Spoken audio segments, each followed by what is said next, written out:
Hello my dear students. हम लोग individual and society के बारे में देखेंगे, जो कि सोशियोलॉजी के सेकेंड यूनिट है। हम लोग सोसाइटी के बारे में इसके पिछले वीडियो में देख चुके हैं, जिसके अंदर सोसाइटी के introduction, definition, origin and society के नेचर, उसके बाद सोसाइटी के टाइप्स के बारे में पढ़ चुके हैं। अगर आप लोग पिछले वीडियो को नहीं देखे हैं तो आप लोग जाके देख सकते हैं। तो आज हम लोग सोशलाइजेशन के बारे में डिस्कस करेंगे।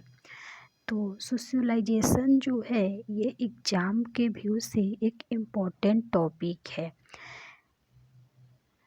तो आप लोग इसको अच्छे से समझिएगा। सबसे पहले हम लोग इंट्रोडक्शन के बारे में देखेंगे। Human being comes into the world as biological organism with animal needs. जो ह्यूमन बीइंग होते हैं वो इस वर्ल्ड में एज ए बायोलॉजिकल ऑर्गेनिज्म आते हैं और एनिमल नीड्स के साथ आते हैं। He is gradually molded into a social being and learn social way of acting and feeling. Socialisation जो होता है ये ग्रेजुअली मोल्डेड होता है into social being and learn, जो कि फीलिंग एंड एक्टिंग का एक वे होता है जो कि हम लोग सीखते हैं। Without this process society can not continue itself. Socialisation के प्रोसेस के बिना सोसाइटी को कंटिन्यू नहीं किया जा सकता है। Nor can culture exist and individual being a person. मतलब कि जो भी पर्सन हैं वो एक इंडिविजुअल ही होते हैं, जो कि बिना कल्चर के वो एग्जिस्ट नहीं कर सकते हैं सोसाइटी के अंदर। क्योंकि जब हम लोग सोसाइटी में रहते हैं तो एक ग्रुप ऑफ पीपुल होते हैं जिनकी अलग अलग कल्चर होती है और वो लोग आपस में मिलजुल के रहते हैं। This process of moulding is called socialisation, और इसी प्रोसेस को हम लोग सोशलाइजेशन बोलते हैं। अब हम लोग सोशलाइजेशन के डेफिनेशन के बारे में देखेंगे। It is a process of working together, of developing group responsibilities, of being guided by the welfare needs of society. Socialisation जो होता है ये एक वर्क करने का प्रोसेस होता है, जिसके अंदर जो भी इंडिविजुअल होते हैं या जो भी ग्रुप ऑफ मेंबर्स होते हैं वो मिलजुल के एक दूसरे के साथ अपने रिस्पॉन्सिबिलिटीज़ को और अपने काम को करते हैं, जो कि सोसाइटी को नीड्स भी होता है। अब हम लोग सेकेंड पॉइंट के बारे में देखेंगे कि it is the process of stabilising relationship with each other by social being. Socialisation जो होता है ये एक स्टेबिलाइजिंग का भी प्रोसेस होता है, जो कि जो भी इंडिविजुअल हैं वो एक दूसरे के साथ एक रिलेशनशिप के साथ रहते हैं सोसाइटी के अंदर। अब हम लोग थर्ड पॉइंट के बारे में देखेंगे कि it is the process by which individual acquire the habit and behavior pattern. By this process social order is maintenance. Socialisation जो होता है ये एक प्रोसेस होता है जिसके अंदर इंडिविजुअल को एक्वायर किया जाता है कि वो अपने हैबिट एंड बिहेवियर के पैटर्न के द्वारा एक मेंटेन करे सोशल प्रोसेस को। अब हम लोग सोशलाइजेशन के फैक्टर्स के बारे में देखेंगे। Factors of process of socialisation, there are 4 factors of this process. They are, socialisation के जो प्रोसेस के फैक्टर्स होते हैं वो 4 होते हैं। फर्स्ट होता है इमिटेशन, सेकंड होता है सजेशन, थर्ड होता है आइडेंटिफिकेशन, फोर्थ होता है लैंग्वेज। इमिटेशन का मतलब होता है कि किसी भी चीज़ को कॉपी करना, सजेशन मीन्स कि सजेस्ट करना, आइडेंटिफिकेशन मीन्स कि आइडेंटिफाई करना, और लैंग्वेज जो होता है वो एक अपना भाषा होता है। तो हम लोग सबसे पहले इमिटेशन के बारे में देखेंगे। फर्स्ट है अपना imitation. It is copying the aids and action of another. This copying is done by consciously और अनकॉन्शियसली। मतलब कि इमिटेशन जो होता है ये एक कॉपिंग प्रोसेस होता है जिसके अंदर जो भी इंडिविजुअल होता है वो या तो कॉन्शियसली या फिर अनकॉन्शियसली वो कॉपी करता है किसी भी अनदर पर्सन का। It is an important role process of socialisation. ये जो होता है सोशलाइजेशन के अंदर एक इम्पॉर्टेंट रोल प्ले करता है। जैसे कि हम लोग एग्जाम्पल देखते हैं कि a male child attempt to walk and talk by adopting the personality of his father through imitation. मतलब कि जो एक मेल चाइल्ड है वो अपने फादर की जो भी पर्सनालिटी है, उनकी वॉकिंग हैबिट जो है, जो भी टॉकिंग बिहेवियर है, उसको एडॉप्ट करता है। और ये जो होता है ये इमिटेशन प्रोसेस के थ्रू ही होता है। और जो गर्ल्स होती है वो भी अपने मदर के कॉपी करती है, अपने मदर से सीखती है, तो वो भी इमिटेशन के थ्रू ही होता है। फिर हम लोग सजेशन के बारे में देखेंगे। It is a way of communicating in function. मतलब कि ये जो होता है ये कम्युनिकेटिंग का वे होता है विदाउट लॉजिक और सेल्फ एविडेंट, जो कि बिना लॉजिक या फिर सेल्फ एविडेंट नहीं होता है। मतलब हम लोग कम्युनिकेट करते हैं तो किसी ना किसी रीज़न से ही एक दूसरे से कम्युनिकेट करते हैं। दूसरा पॉइंट है कि it can be convey through language, picture et cetera. मतलब कि जो भी हम लोग सजेशन करेंगे वो या तो पिक्चर या फिर लैंग्वेज के थ्रू करते हैं। Education make use of suggestion to have their ideas accepted by other and make other people to behave in accordance with their wishes। Education जो होता है ये एक सजेशन को यूज करके बनाया जाता है जिसके अंदर आइडियाज होता है और दूसरे के द्वारा एक्सेप्ट किया जाता है और जो भी पीपुल हो अदर पीपुल्स होते हैं उनके द्वारा बनाया हुआ होता है। थर्ड है आइडेंटिफिकेशन। अब आइडेंटिफिकेशन के अंदर होता है कि with the growth of child by age child become aware of the nature which satisfy the needs. Identification के अंदर होता है कि जो भी एज के द्वारा चाइल्ड का ग्रोथ होता है और वो जो चाइल्ड होते हैं वो अपने एज के अनुसार अवेयर होते हैं नेचर को लेके और अपने नीड्स के साथ जो कि सेटिस्फाई होते हैं। जो भी बच्चे होते हैं वो किसी भी चीज़ को आइडेंटिफाई करते हैं। This things become the object of identification. मतलब कि जो भी बच्चे होते हैं वो आइडेंटिफिकेशन करते हैं किसी भी ऑब्जेक्ट का। लाइक दैट एग्जाम्पल हम लोग देखेंगे कि he start playing with toys and enjoying. It is due to identification. जो भी चाइल्ड होते हैं वो टॉयज के साथ प्लेइंग एंड एंजॉइंग करते हैं और ये आइडेंटिफिकेशन के कारण ही होता है। वो आइडेंटिफाई कर पाते हैं कि हाँ ये जो टॉयज है ये हमारे खेलने की चीज़ें है, इससे हम लोग इंजॉय करेंगे। और आप लोग छोटे छोटे जैसे बच्चे होते हैं घर में तो आप लोग देखते होंगे कि जैसे बच्चे होते हैं उनके अंदर एक क्यूरियोसिटी होती है। वो किसी से भी कुछ भी पूछते हैं कि ये क्या चीज़ है, ये किस काम में आता है। ऐसे करके बच्चों के अंदर एक अलग सी क्यूरियोसिटी होती है, उनको नहीं पता होता है तो अपने एज के अनुसार वो चीज़ों को आइडेंटिफाई करते हैं और वो पूछते भी हैं अपने बड़ों से। अब हम लोग फोर्थ लैंग्वेज के बारे में डिस्कस करेंगे। इसके अंदर है कि it is the way of transmitting the culture and moulds the personality of individual in accordance of society.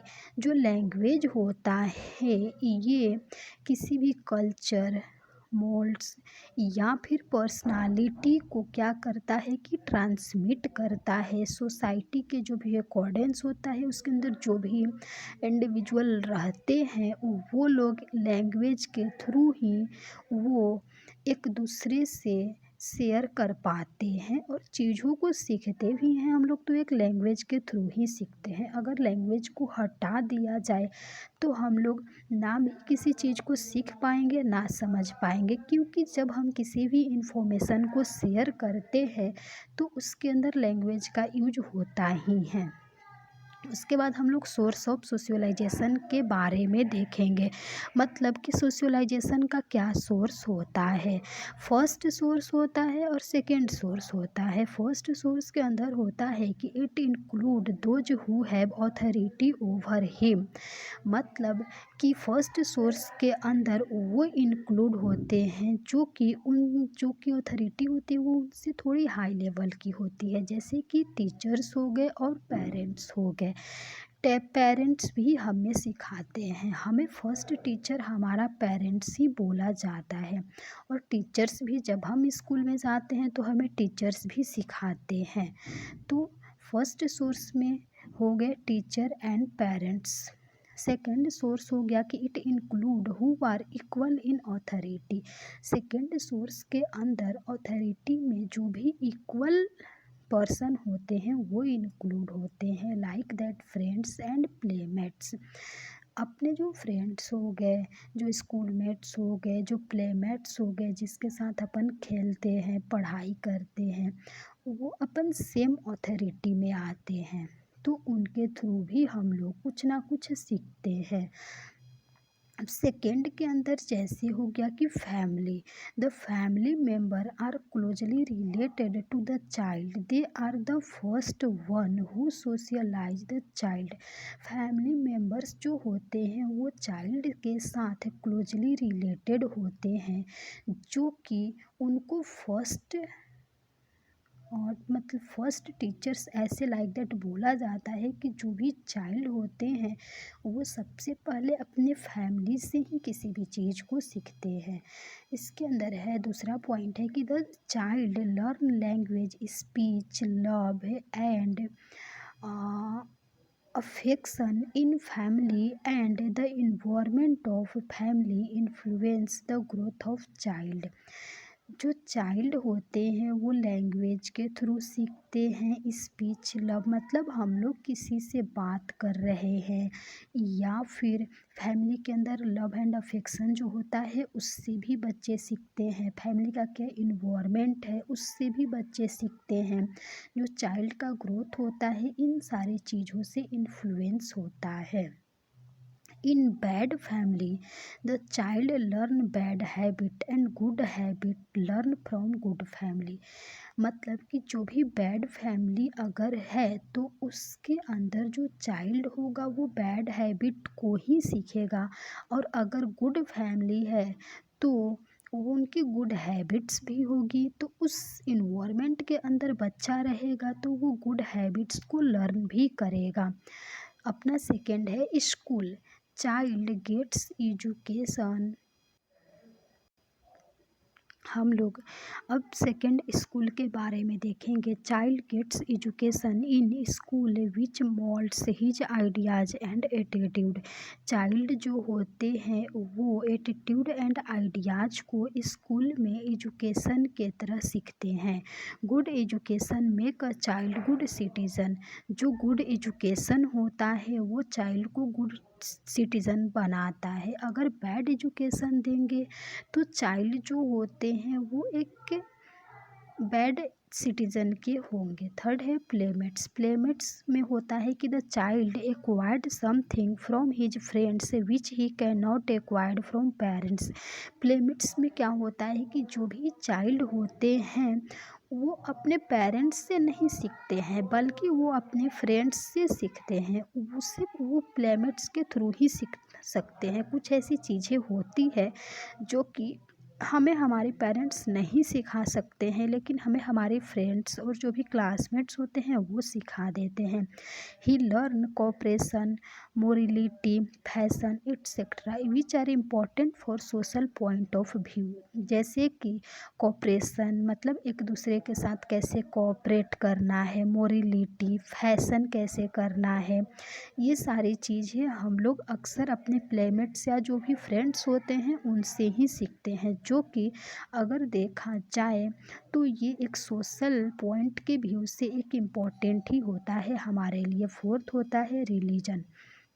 Religion में क्या होता है कि religion activity continue to mute our believe and way of life. Religion जो होता है ये भी एक हमारा एक्टिविटी होता है जो कि लाइफ के वे एंड बिलीव के ऊपर डिपेंड होता है। स्टेट हो गया, फिफ्थ स्टेट में हो गया कि state make laws for people. People के लिए जो स्टेट होता है, लॉ होते हैं वो बनाते हैं। And lay down to mould behaviour of people, मतलब कि जो भी पीपुल के बिहेवियर होते हैं वो मोल्ड डाउन करते हैं। If any one fails to adjust their behaviour in accordance to laws of the state, मतलब कि जो भी स्टेट के लॉज होते हैं अकॉर्डेंस में बिहेवियर जो होते हैं अगर वो एडजस्ट करने में फेल हो जाते हैं तो then punishment is given to mould his behaviour. फिर उन लोगों को पनिशमेंट दिया जाता है उनके बिहेवियर के बेसिस पर। फिर अब हम लोग पर्सनल डिसऑर्गेनाइजेशन के बारे में डिस्कस करेंगे, जो कि ये भी एक अलग टॉपिक है इस यूनिट के अंदर, और ये भी एक इम्पॉर्टेंट टॉपिक है एग्ज़ाम के व्यू से अगर हम लोग देखें तो। पर्सनल डिसऑर्गेनाइजेशन में सबसे पहले इसके इंट्रोडक्शन के बारे में डिस्कस करेंगे। Individual and society are closely related. When society is disorganised them individual is also disorganised. मतलब कि अगर इंडिविजुअल एंड सोसाइटी जो होते हैं ये क्लोजली रिलेटेड होते हैं एक दूसरे से, मतलब कि जो भी सोसाइटी के अंदर इंडिविजुअल एंड जो सोसाइटी रहते हैं वो एक दूसरे से सोसाइटी होते हैं। अगर सोसाइटी डिसऑर्गेनाइज होगा तो इंडिविजुअल अपने आप डिसऑर्गेनाइज होगा, क्योंकि सोसाइटी जो होते हैं वो इंडिविजुअल से मिल के बना होता है। इसलिए हम लोग ऐसे बोलते हैं कि अगर इंडिविजुअल डिसऑर्गेनाइज्ड होगा तो सोसाइटी अपने आप डिसऑर्गेनाइज होगा। अब हम लोग डेफिनेशन के बारे में देखेंगे कि individual disorganised is a condition और process in which the person has. Individual disorganization is a condition or process in which the process has not established his behavior around major rules। मतलब कि जो individuals होते हैं वो individual disorganisation जो होता है ये एक ऐसा कंडीशन या फिर प्रोसेस होता है जो कि पर्सन जो होते हैं वो अपने बिहेवियर को इस्टेब्लिश नहीं कर पाते हैं। इट मे बी ट्रांजिशनल और इट मे बी कंटिन्यूअस, और ये जो होता है या तो ट्रांजिशनल हो सकता है या फिर कंटिन्यूअस हो सकता है। सोशल डिसऑर्गेनाइजेशन के कॉजेज क्या क्या हो सकते हैं? इसके मेनी कॉजेज हो सकते हैं like that mental deficiency, physical deficiency, death of family members, fail in examination, biological inheritance and loss of business.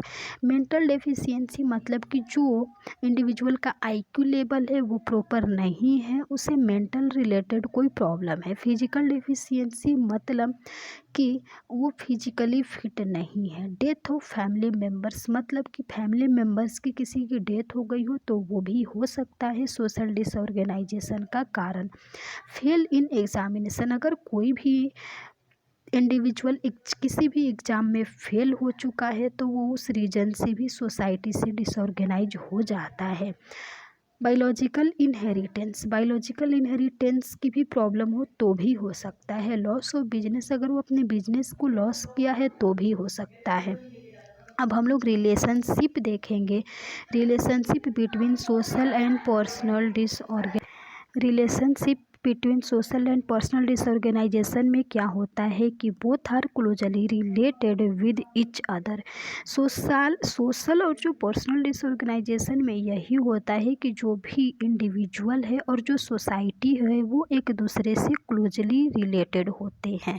Individual disorganisation need to social risk disorganisation. अगर इंडिविजुअल डिसऑर्गेनाइजेशन हो रहा है तो सोशल डिसऑर्गेनाइजेशन के risk जो है वो बढ़ जाता है। Society consist of network of relationship that bind individual together. Society जो होता है ये क्या करता है कि एक कोई भी इंडिविजुअल से वो उनको एक दूसरे के साथ बाइंड करके रखता है, जो कि रिलेशनशिप का एक नेटवर्क के द्वारा बना हुआ होता है। Social disorganisation not only disorganised, social disorganisation जो होता है ये केवल डिसऑर्गेनाइज नहीं होता है society but it also disorganise individual. अगर सोशल डिसऑर्गेनाइजेशन होगा तो ना कि केवल डिसऑर्गेनाइजेशन होगा सोसाइटी में, बट ये अल्सो डिसऑर्गेनाइज करता है इंडिविजुअल को। तो आज हम लोग सोशलाइजेशन के बारे में देखे हैं।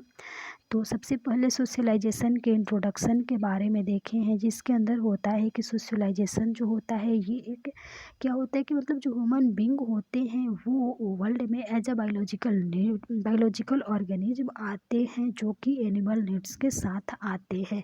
और सोशलाइजेशन जो होता है ये एक प्रोसेस होता है जो कि सोसाइटी के अंदर रहना, सोसाइटी के बारे में जानना और उसके बारे में चीज़ों को सीखना, उसको सोशलाइजेशन बोलते हैं। अब डेफिनेशन के बारे में देखते हैं तो सोशलाइजेशन जो होता है ये एक प्रोसेस होता है जो कि जो भी ग्रुप ऑफ मेंबर्स होते हैं जो सोसाइटी के अंदर रहते हैं वो एक दूसरे के साथ काम करते हैं और एक दूसरे के साथ मिलजुल के रहते हैं, अपने अपने रिस्पॉन्सिबिलिटीज़ को निभाते हैं।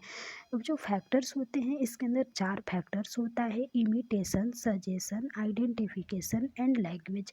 इमिटेशन मतलब होता है कि कॉपी करना, सजेशन मीन्स कि सजेस्ट करना, आइडेंटिफिकेशन मतलब किसी भी चीज़ को आइडेंटिफाई करना, और लैंग्वेज का मतलब होता है कि किस चीज़ के थ्रू हम लोग सीख रहे हैं, वो अपना लैंग्वेज ही होता है।